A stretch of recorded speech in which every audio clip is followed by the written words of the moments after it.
Namaskara. Hello children. Welcome to Samveda E-Class Learning Program. This program is sponsored by Government of Karnataka, Department of Public Instruction and DSCRT. Today in this particular class we are going to discuss regarding nutrition in plants, which is a 7th standard science first unit. This particular session will be organized and all the experiences will be delivered and discussed with you in 2 sessions. Today the first session will be discussed with you all. What and all are there in this particular lesson? Let us have a bird view of it. After learning this lesson, we will be able to define what is nutrition, and also we will try to understand the different modes of nutrition in plants, and we will try to discuss about the process of autotrophic nutrition. And we will discuss in detail how photosynthesis takes place and what are its process. And we are also discussing regarding heterotrophic nutrition and saprophytic nutrition. And we will try to understand what is symbiosis, and finally we will complete the lesson by discussing replenishment of nutrients into soil. So let us start our lesson. And before starting the lesson, let me give you a small instruction. Children, if you are looking at this particular class, please take down notebook and pen and write down all the important points which are going to come in it. This will be very helpful for you when you are studying after the class. I hope you are all ready. Shall we start? Yes, let us begin our class with an activity. See, this is a table which is in front of you, which has got many hidden words, and I will give you a clue. These hidden words are nothing but living beings in it, and you have to identify those hidden words, and these hidden words are from left to right and from top to bottom. I will give you 1 minute time. Try to find the hidden living things present in this table. Your time starts now.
Yes, children. Now you might have identified the correct hidden words. But before entering the class, let us try to find out which are those hidden words. Let us see once. The first one is cactus. Have you identified it? Yes. Cactus is a desert plant. Cat, a domestic animal. Tiger, a national animal of India. Mango, yummy, so sweet, so delicious, right? Have you tasted mango? If not, please taste it. Hibiscus, such a wonderful flower. To identify the parts of flower in 6th standard, you might have used this flower, right? Lotus, it's one of the flower as well. Cow, a domestic animal. Rose, such a beautiful plant. The rose flower is very attractive and very beautiful. These are some hidden words, and if you observe all these words, what are those? They are all living things, right? Yes, these living things are broadly classified into 2 categories, plants and animals. This you all know it already. And today our main area of concern is what are the essential for these living organisms to survive? What do they need?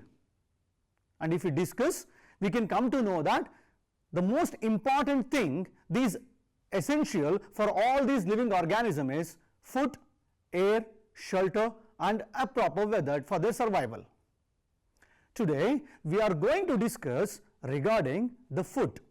Food is very essential for all the living organisms. Regarding food, we have already discussed in 6th standard. Now let us have an outlook of it. Let me ask you a question. What is food? If somebody asks you the question, what is food? What will be your answer? The answer is simple. Food is the main source of energy. Yes, food is the main source of energy. If food is the main source of energy, what gives energy to the food? And how do we get energy from food? And how this food is prepared? This is a very interesting question. If you look at the components of food, that what we have studied in 6th standard, you can see that carbohydrates, proteins, vitamins, fats and oils, minerals, these are all very essential for food and they are present in it. And these gives us the required amount of energy for all the living organisms to survive. That's why they are called nutrients. Now look at this. There is a sweet potato, sugar cane, papaya, mango, rice, wheat. Yes, they are very tasty, right? All these ingredients contains carbohydrates and carbohydrates gives energy to the body. That's why they are very much required in our food habit. That's why it's one of the nutrient as well. Look at this now. We have got peas, we have got tur dal, moong dal, soya bean.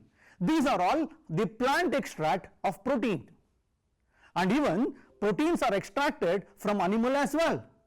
Meat, fish, paneer, egg, these are all animal extract of protein. Protein is very much essential for the development and growth of the body. Look at these things. These are also minerals which are required for the metabolic activity for the living beings to survive. We need iodine, we need iron content, we need phosphorus, we need calcium. All these things you have discussed in your previous class in 6th standard itself in the lesson components of food. Today we are going to discuss about nutrition. Then what is nutrition? If you look at it in a broader sense, the component of food are called nutrients. And nutrition is the mode of taking food by an organism and its utilization by the body. And the process of taking the food and utilization depends on the living organisms and it is different in different organisms. And that is what we are going to discuss in this particular lesson, the nutrition in plants. Living things are broadly classified depending upon their food habit into two categories. The first category is autotrophs. Auto means self, trophs means nourishment. So autotrophs are the living things which can prepare their own food. And we know that plants have got the capability to prepare their own food. That's why plants are autotrophs. And one more category is there. They are heterotrophs. These heterotrophs, hetero means others. They depend on other organisms for their nutrition. They can't prepare their own food. Therefore, heterotrophs are the organisms which depends on other living things for their food habit. They are animals and other organisms. Therefore, finally we can conclude that living beings on the basis of their food habit, they are broadly classified into autotrophs and heterotrophs. If this is the case, how do plants prepare their food? You can see in this particular diagram, plants prepare their food by using sunlight. And even carbon dioxide and water is highly essential for it. And the reaction takes place, it's a biochemical reaction, and carbohydrates and oxygen is left to the environment. And the carbohydrate which we are referring is the food. And this whole process is called as photosynthesis. So plants prepare their food by the process of photosynthesis. Look at this. This is a leaf. And whenever we talk about photosynthesis, leaves plays a vital role. Leaves are the food factories of plant. And we know the meaning of factories. That means the preparation of food takes place actually at leaves. So, whatever the raw materials like carbon dioxide, water, minerals and all, somehow they have to reach to the place leaf. So, all the raw material must reach the leaf first. So, how it happens? If you look at this particular picture, you can see that root hairs are absorbing the water and minerals and they are transporting it to the leaves.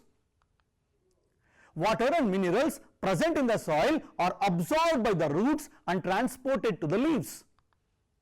Water and minerals are transported to the leaves by a vessel, which run like pipes throughout the root, stem and to the branches and then to the leaves. Look at this. This is one of the very important organ which helps in the process of photosynthesis. And this is the organ which is going to absorb or taken in the carbon dioxide. So, the carbon dioxide present in air is taken in by a tiny pores present in the leaves. And look at this. These tiny spores are guarded or surrounded by a cell called guard cells. And such spores we call them as stomata. Stomata plays a vital role in the process of photosynthesis. Stomata helps in carbon dioxide present in air to enter into the leaves or to the plant body. Leaves have got green pigments called chlorophyll. And this particular chlorophyll is mainly responsible for the leaves to have green in color or plants to have green in color. And whenever we look at the plants will be green in color. The reason for that is the presence of chlorophyll in it. This particular pigment, which is green in color, called chlorophyll, helps in the process of photosynthesis. And this chlorophyll, what it will do? It will absorb the sunlight. And we know that sunlight is highly essential for the process of photosynthesis.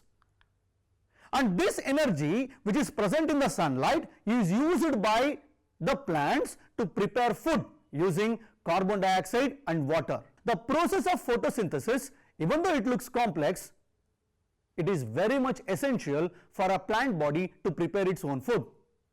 The presence of chlorophyll helps in the absorption of sunlight. Then what is photosynthesis? The word photo indicates that it is light.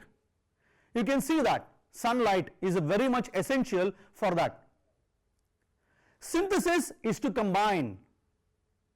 So together photosynthesis means preparation of food using light to combine, the biochemical reaction takes place and the food is prepared.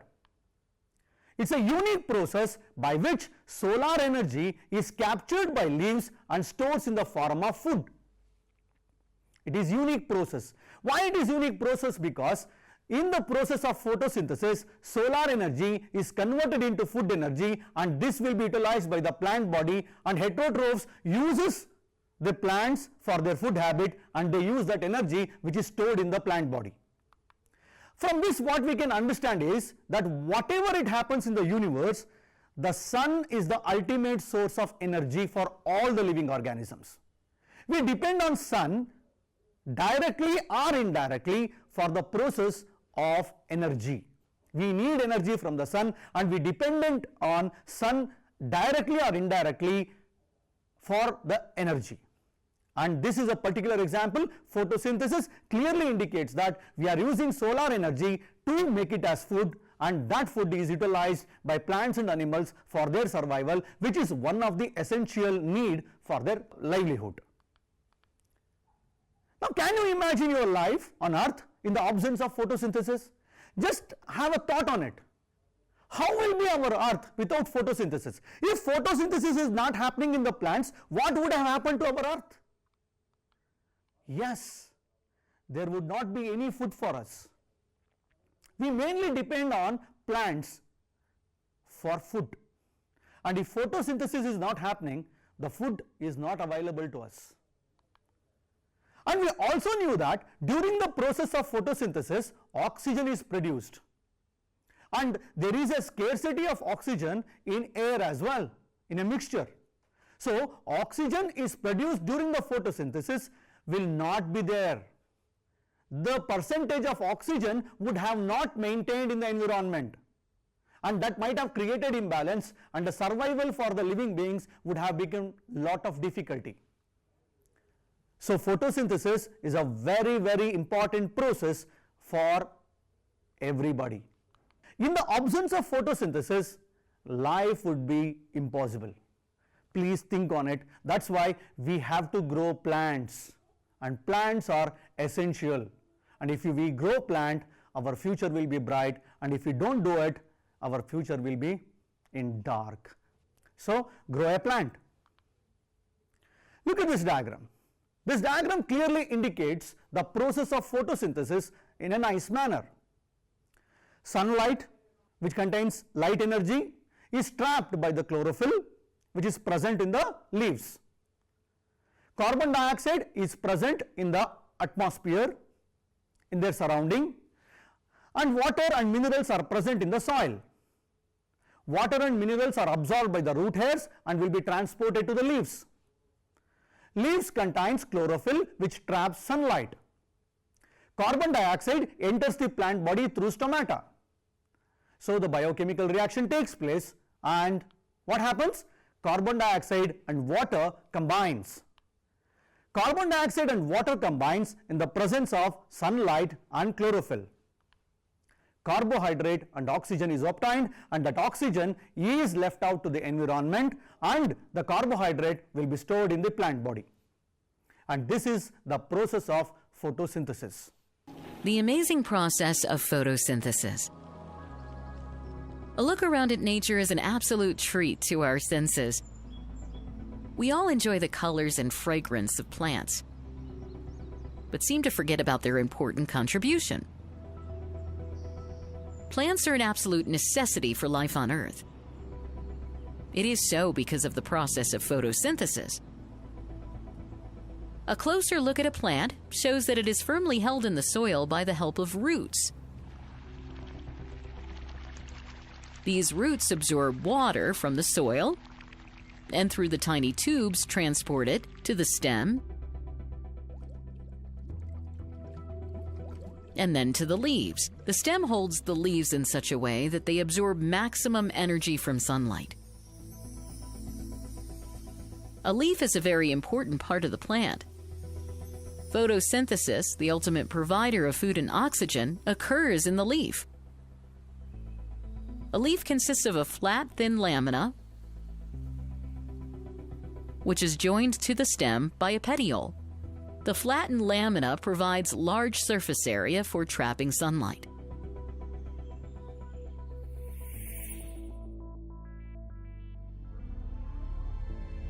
A cross-section of the leaf shows the upper and lower layers of cells, which are flat and irregular. Below the upper layer is the layer of tightly packed cells. These cells have specialized organelles called chloroplasts. Chloroplasts contain the pigment chlorophyll, which gives the green color to the leaf. The next layer has loosely arranged cells with large air spaces.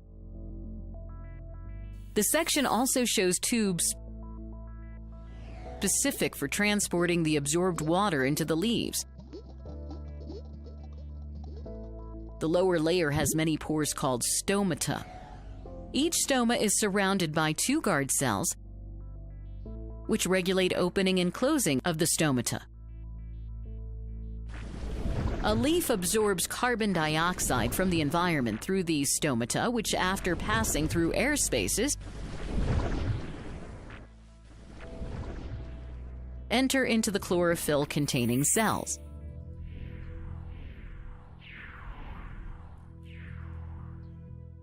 Both water and carbon dioxide molecules are finally absorbed by the chloroplast. These chloroplasts also have the capacity for trapping energy from sunlight, and this energy is used to synthesize glucose and oxygen from carbon dioxide and water. These oxygen and glucose molecules diffuse out of the chloroplast.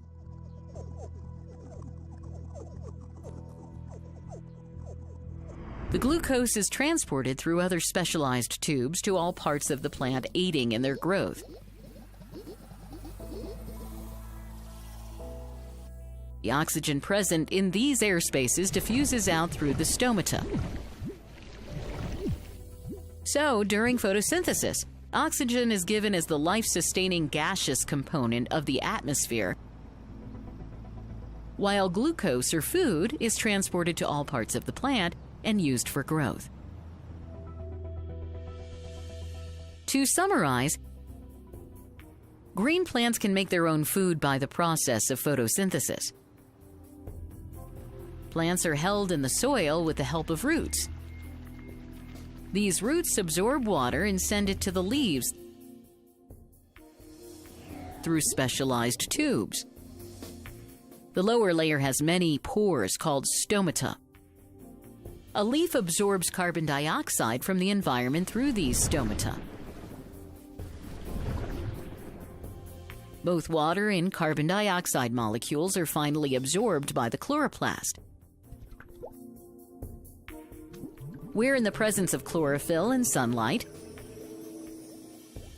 they synthesize glucose and release oxygen. The oxygen diffuses out through the stomata. The glucose is transported through other specialized tubes to all parts of the plant, aiding in their growth. Let us do an experiment. Take two plotted plants of same kind. You do one thing, keep one in dark for 72 hours. You can keep it in a box as well, so that the light should not enter inside the box.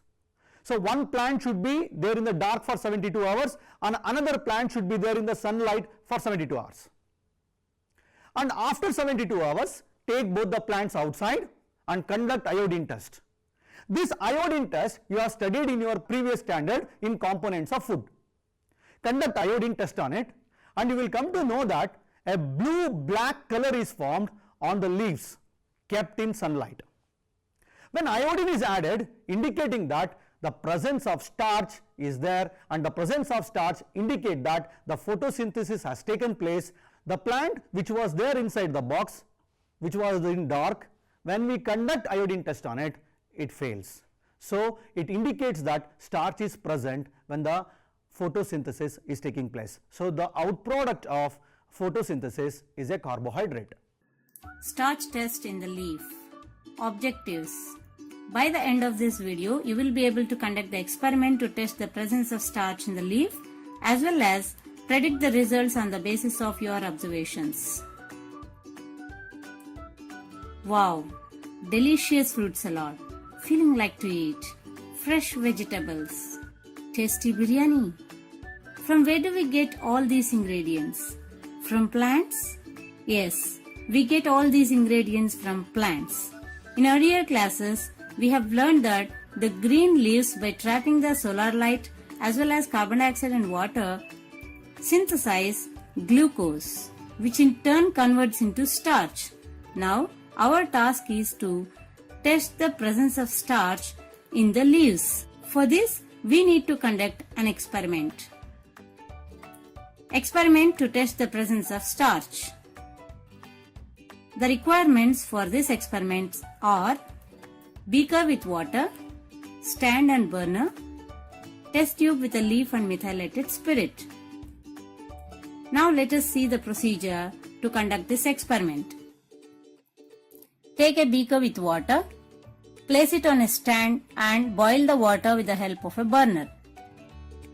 Now take a test tube, fill it with methylated spirit and immerse a leaf inside the methylated spirit. Place this test tube in the water bath.